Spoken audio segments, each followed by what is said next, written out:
The Wolf and the Seven Little Kids by Vera Southgate, illustrated by Ayton.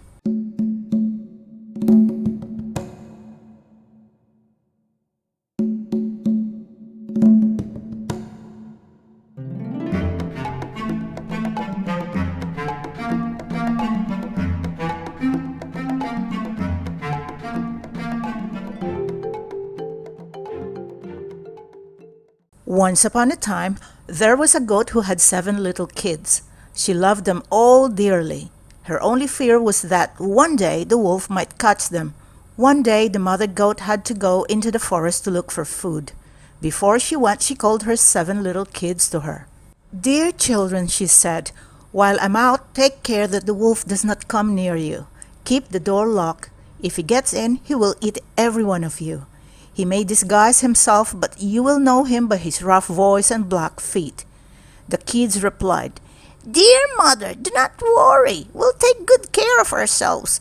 So the mother goat went off into the forest, leaving her kids at home. It was not long before there was a knock on the door. Someone called out, "Open the door for your mother, dear children. She has brought something back for each of you." But the little kids knew that such a rough voice could not be their mother's. "We won't open the door," they cried. "You are not our mother. She has a gentle voice, but yours is rough. You are the wolf." Then the wolf went to a shop and bought himself a lump of chalk. He ate the whole of it, hoping to make his voice soft. He then returned to the house and knocked on the door. "Open the door for your mother, dear children. She has brought something back for each of you," said the wolf in a gentle voice. As the wolf spoke, he put his black paws on the windowsill. The kids heard the soft voice and thought at first that it was their mother's. Then they saw the black paws and cried, "We won't open the door. You are not our mother. She has not got black feet. You are the wolf." At these words, the wolf ran to the baker. "I have hurt my foot," he said. "Rub some dough on it for me." The baker was afraid of the wolf, and so he did as he was told. Next, the wolf ran to the miller. "Sprinkle some flour over my foot for me," he said. The miller thought to himself, "The wolf wants to deceive someone," so he refused. At that, the wolf said, "If you do not do as I tell you, I shall eat you." Then the miller was afraid, and he sprinkled flour over the wolf's foot. For the third time, the wolf returned to the goat's house and knocked on the door. "Open the door, dear children, for your mother," he said. "She has brought something back for each of you." The kids heard the gentle voice, but they were still careful.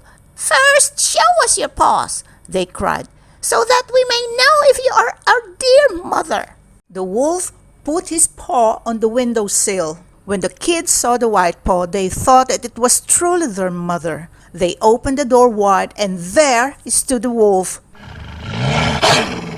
The kids were terrified and ran to hide themselves. One ran under the table, the second jumped into bed, the third into the stove, the fourth into the kitchen, the fifth into the cupboard, the sixth under the washing bowl, and the seventh into the clock case. It did not take the wolf long to find them, and one after the other, he swallowed them as quickly as possible.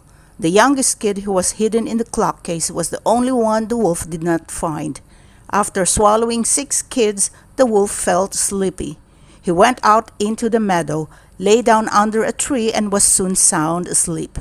Soon afterwards, the mother goat came home from the forest. What a sight met her eyes! The door of the house stood wide open. The tables and chairs had been overturned. The washing bowl had been broken to pieces.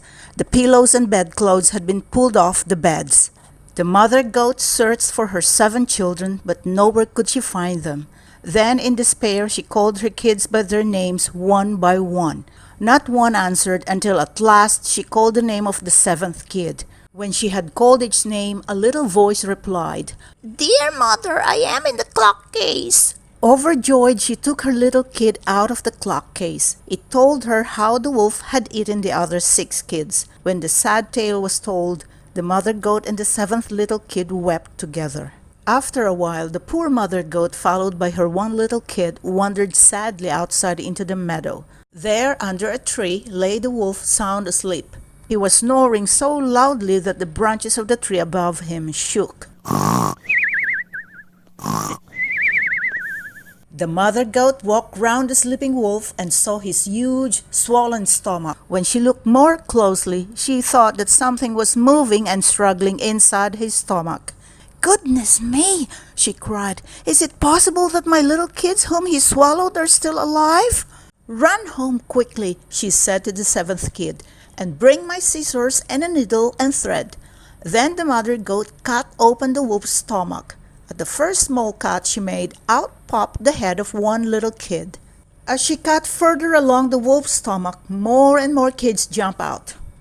Finally, all 6 of them were free and alive. Not one was hurt, for in his greed the wolf had swallowed them whole. How happy they all were to be together again. The poor mother goat wept again, but this time she wept for joy. The 7 little goats in their happiness skipped and jumped around the sleeping wolf. Soon, however, the mother goat spoke to them. "Go and find some big stones," she said, "and bring them back to me." So the 7 little goats searched for the biggest stones they could find and took them to where the wolf lay. The mother goat placed as many of the stones as she could inside the wolf's stomach. Then she quickly sewed it together again. The wolf lay snoring the whole time and knew nothing of what had happened. After a very long sleep, the wolf wakened and felt thirsty, so he set off for the well for a drink. As he walked, the stones in his stomach knocked and rattled against each other. Then he cried out, "What rumbles and tumbles inside my poor bones? I ate 6 young kids, but they feel like 6 stones." It took him a long time to reach the well, swaying and rumbling as he went. When he got there and bent over the water to drink, the heavy stones in his stomach made him topple over. Head first into the well he fell with a frightful plop.